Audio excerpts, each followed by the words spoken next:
About 80%, I guess, of the fertility in our garden is produced by chooks in this deep litter system using kitchen scraps and outer leaves from the farmer's market and wood chip and coffee grounds and all sorts of things that are regarded as waste in an urban situation.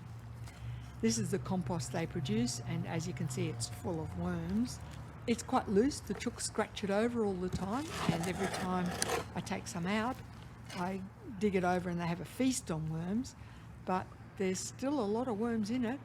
So it's not a hot compost system, it's a vermicompost. We would take at least a barrow load of this out of the deep litter every week, and that requires a lot of material to go in. So finding good sources of bulk organic matter that's really easily available is really productive garden work. This gets used to top dress all the fruit trees and perennials in the garden about twice a year. Some of it gets used in the worm farm and ends up in the garden as worm castings or worm wee.